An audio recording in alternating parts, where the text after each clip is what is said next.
Last weekend, President Trump tweeted the idea of creating a 50-year mortgage as a way to help lower payments for Americans who want to buy a home. Federal Housing Finance Agency Director Bill Pulte called the proposal a complete game changer. It might sound clever, but it just isn't. Let's look at why stretching debt across half a century would likely be disastrous for home buyers and what history tells us about ideas like this.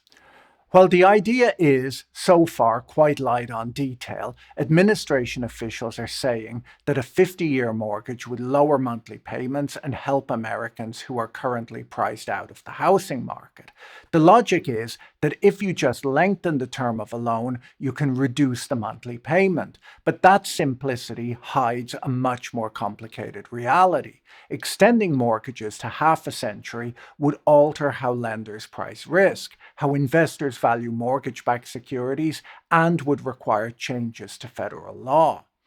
US home prices have risen about 45% since 2020, with most of that increase having occurred during the pandemic years, when interest rates fell near zero. Today, mortgage rates are at their highest level in 20 years, and you would normally expect that to depress home prices, but instead, home prices have barely budged since rates went up. Limited housing supply has kept values elevated, but sales volumes have dropped to their lowest level in decades. On top of that, the average age of a first time buyer has now reached 40. Against that backdrop, a longer loan term might look like a lifeline until you check the fine print. The economics and the politics are unfortunately way more complicated than the headlines suggest. On the bright side, however, this proposal would allow many Americans the opportunity to pass something down to their kids. Unfortunately, that thing would be a mortgage.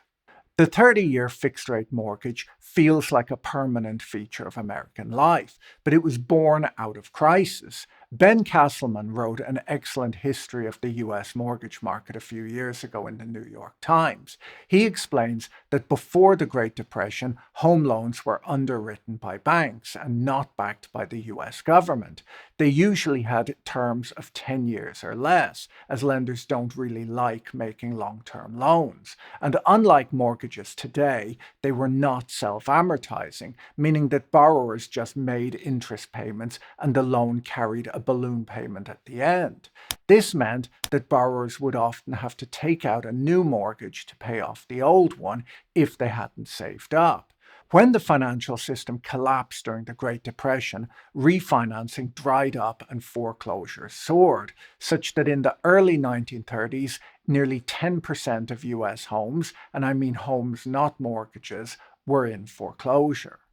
To stabilize the housing market, the federal government issued government backed bonds so that they could buy up defaulted mortgages and reissue them as fixed rate loans that had longer maturities and lower monthly payments.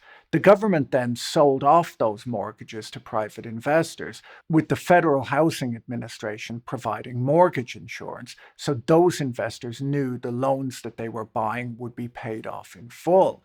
Fannie Mae and later Freddie Mac changed the scale of the system by creating a secondary market.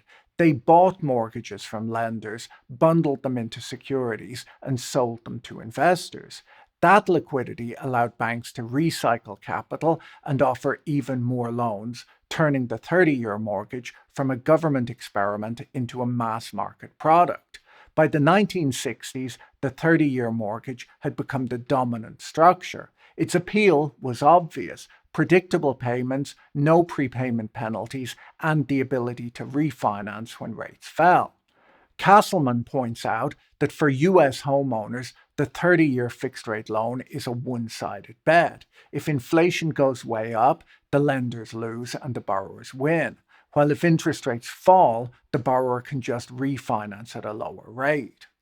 Other countries took different paths. In Britain and Canada, fixed rates typically last just a few years, and until recently, Canadian mortgages were 25-year loans. Germany offers long-term fixed-rate loans but restricts refinancing. Denmark's system resembles America's but demands higher down payments and stricter underwriting. The US stands out for combining long duration, fixed rates, and easy refinancing, a mix that shields existing homeowners but can freeze mobility when interest rates rise, which is what we've just seen. On paper, it sounds easy. Stretch the term and shrink the payment. In practice, it would be a legislative and financial contortion act. It would require rewriting federal law. Under the Dodd-Frank Act, qualified mortgages can't have terms longer than 30 years, so a 50-year product would need new legislation before lenders could offer it at scale. Before digging into why a 50-year loan wouldn't even reduce monthly payments, let me tell you about this week's video sponsor, Gamma, a presentation tool that I've used to create many of the images in this week's video. For business people and marketers, presentations are the language of persuasion. If you present your ideas well, they lead to favorable decisions and investments. A boring presentation, on the other hand, can put your audience to sleep. Gamma can be thought of as a modern alternative to PowerPoint, and if you're not a graphic designer but have a big idea to communicate, presentations just got a whole lot easier, as Gamma can take simple text or a document and quickly turn it into an impressive presentation in seconds. To try out Gamma, I took the transcript of last week's video, uploaded it to Gamma, and asked it to create a presentation. Seconds later, it returned slides that picked out the most important points. To try it out, just start with an idea, describe what you want, and Gamma takes it from there, creating a perfect deck in seconds. I've started using Gamma to make a lot of the slides in my videos, as it's so much easier and better than my old workflow. With Gamma, you're not stuck with the 16:9 format that other presentation softwares use. You can use it to make vertical presentations or even modular websites. Visit gamma.app on your computer to sign up for a free account or click the link in the description below. Reports suggest that the social media announcements caught parts of the Trump team off guard. According to Politico and CBS, Bill Pulte pitched the idea directly to Trump, who posted it online without any vetting. Some aides and conservative allies criticized the move, calling it bad policy and bad politics. Trump later appeared to distance himself from the proposal. When asked about it on Fox News, he told the reporter it might help a little bit, but overall he seemed to brush it off. At first glance, the 50-year mortgage sounds like a great way of cutting monthly loan payments, kind of like the way mortgages were restructured during the Great Depression, from 10 years with a balloon payment to 30 years and self-amortizing. If a 50-year mortgage had the same interest rate as a 30-year mortgage has, the monthly payment on the average American mortgage would fall by around $250 a month. The problem is that rates on a 50-year mortgage wouldn't be the same as they are on a 30-year mortgage. Longer terms carry more risk, and lenders won't take the risk if they're not compensated for it. Analysts estimate that a 50-year loan could cost 75 to 100 basis points more than a 30-year one does. With the higher interest rate, the monthly payment would barely change, and in some cases it would even rise. And even meme stock investors won't sign up for a higher monthly payment that continues on for 20 additional years. That's just not affordability. Even if the 50-year interest rate wasn't higher, which it would be, and you saw that $250 a month saving, the trade-offs are still severe. After a decade, the average American with a 30-year mortgage has built roughly $60,000 in equity. That's assuming no house price appreciation. On a 50-year loan, it would be closer to $11,000, and that's just because so much is being paid in interest. With interest rates at 6.4%, the average American will spend around $500,000 on interest on their 30-year mortgage, which is more than they pay for their home. But when we extend that mortgage to 50 years, they'll pay more than $1 million in interest expense alone. The other, and probably more important thing that we have to remember is that if lower payments do make it easier to borrow larger sums of money, borrowers can be expected to just bid up home prices as more buying power is introduced into a market struggling with supply. It would erase pretty much all of the promised affordability gain. The problem isn't that Americans can't borrow, it's that there aren't enough homes. If the average US home costs $425,000 today and every American was handed $425,000 tomorrow, it wouldn't mean universal home ownership. It would mean home prices would spike by roughly $400,000 and the malls would be busy for a few weeks. That's what happens when you pump demand into a market with fixed supply. Prices rise, affordability doesn't improve. The UK's Help to Buy scheme in 2022 proved this point. It let first time buyers purchase new build homes with smaller deposits and gave them a government equity loan of up to 20% of the property's value. And I think it was 40% in London. Many joked at the time that it should have been called Help to Sell scheme because it did more for developers than it did for buyers. Longer mortgages risk the same outcome, boosting demand without adding supply. The AP points out that other parts of the financial system have already extended loan terms and with mixed results. 7-year auto loans have become increasingly popular as car prices have gone up. Despite these longer loan terms, auto loan delinquencies have been rising, and the average price of a new car is now just under $50,000, compared to $39,000 for a new vehicle just 5 years ago. Student loans, too, were originally designed to be paid off in 10 years, and now there are multiple payment options available that extend repayment out to 20 years. Most Americans, we should remember, don't stay in the homes that they buy for life. The average tenure is around 12 years, which means that not that many borrowers ever reach the midpoint of amortization on a 30-year mortgage. Mortgage payments are split between interest and principal, meaning that early on your payment mostly feeds the interest monster, while principal barely gets a snack. As you make payments, the principal is slowly reduced, which then lowers the amount of interest accrued each month. This process, called amortization, causes a shift over time, so more of your payment goes towards principal and less towards interest. On a 30-year mortgage, this shift happens gradually, so by year 10 you've paid down a meaningful chunk of the loan. With a 50-year mortgage, the payment schedule stretches so far that the early years barely touch the principal. After a decade, you might still owe almost the full amount you borrowed. The way it works is that the longer the term of the loan, the slower you build equity. A 50-year mortgage would leave homeowners exposed if prices fall and limit their ability to sell, relocate, or borrow against their home in an emergency. For first-time buyers who are now only entering the market at the age of 40, the arithmetic is stark.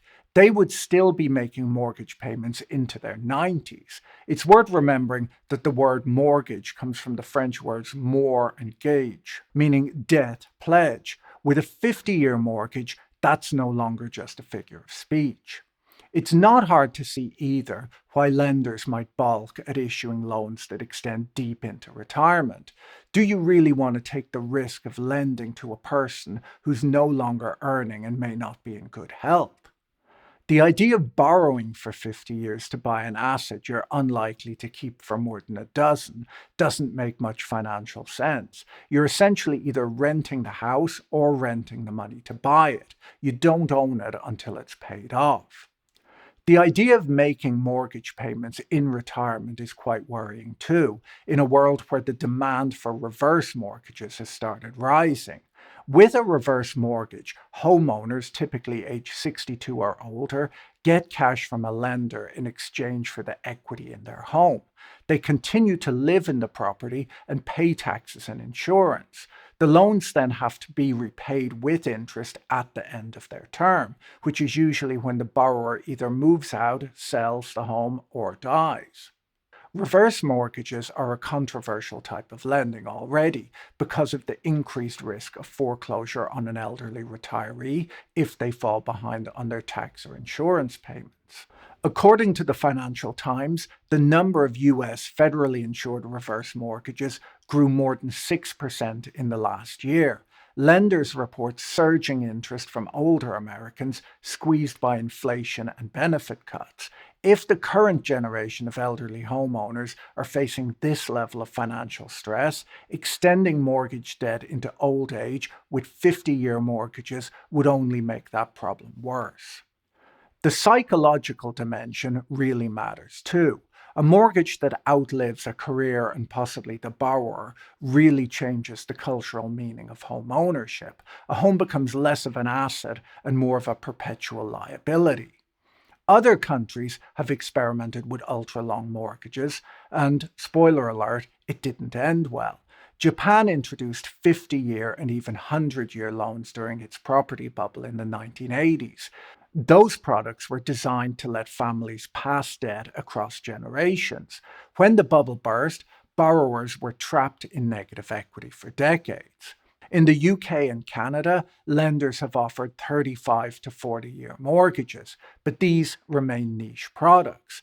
Regulators tightened rules after concerns that longer terms just inflated home prices and did nothing to improve affordability.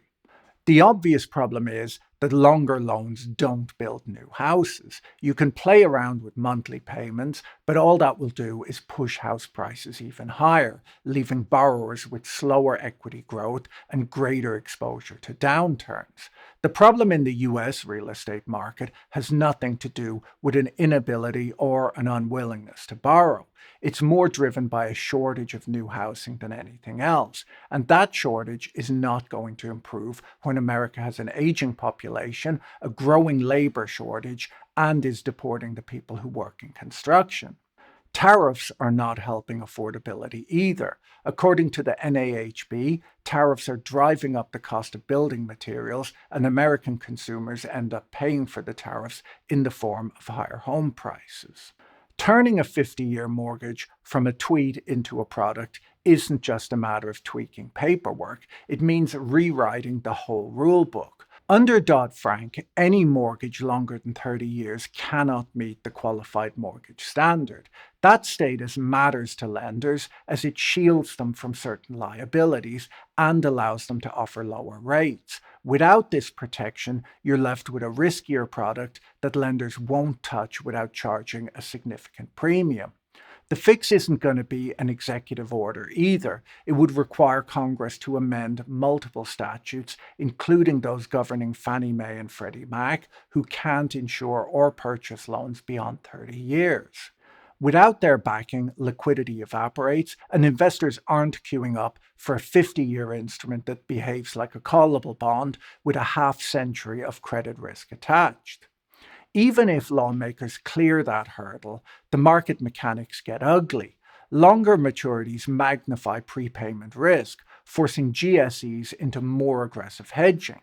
That hedging is pro-cyclical, meaning it amplifies interest rate swings instead of smoothing them. Alan Greenspan worried about this dynamic with 30-year loans. A 50-year variant would crank systemic risk up another notch. After all of that, there's the consumer protection angle. Regulators designed the rules to prevent borrowers from signing up for loans that they can't realistically repay. A mortgage that stretches into your 90s makes that concern more than theoretical. Disclosure requirements, suitability standards, and retirement risk assessments would all need a rethink. If the goal is affordability, there are better ways to get there than stretching debt across half a century. The obvious fix is supply. Build more houses where people want to live. That means tackling zoning bottlenecks, speeding up permitting, addressing labor shortages, and doing away with tariffs that hit construction materials. Financial engineering is seductive because it looks so easy. And why do something hard like streamlining zoning and permitting when you can just encourage buyers to take more financial risk? It's easier to tweet about mortgages than it is to bulldoze zoning laws. Other options include revisiting tax incentives for builders, streamlining approvals for multifamily projects, and investing in infrastructure to unlock land for development. These approaches attack the real constraint, housing supply, rather than papering over it with longer amortization schedules. Everyone wants lower prices when they're buying or when their kids are, but once they own, they want values to rise forever. Politicians talk about affordability, but a sharp drop in home prices would be treated as a crisis, not a victory. Stuart Lee captured the absurdity perfectly on his TV show back in 2008, saying, "What's happened is somewhere along the line, as a society, we confuse the notion of home with the possibility of an investment opportunity. What kind of creature wants to live in an investment opportunity? Only man. The fox has his den, the bee has its hive, the stoat has his stoat hole, but only man chooses to make his nest in an investment opportunity." A 50-year mortgage won't make homes affordable. It trims a few dollars off monthly payments while adding decades of debt and mountains of interest. That's not an affordability solution. The hard truth is that affordability comes from supply, not slogans. Building homes is messy, political, and slow, which is why gimmicks like ultra-long mortgages keep popping up. They look like progress, but do nothing to fix the shortage. Japan tried this in the 80s with 50-year and even 100-year loans. When the bubble burst, families spent decades in negative equity. America doesn't need to repeat that mistake. If you found this video interesting, you should watch my video on the Great Depression next. Don't forget to check out our sponsor, Gamma, using the link in the description. Have a great day and talk to you in the next video. Bye.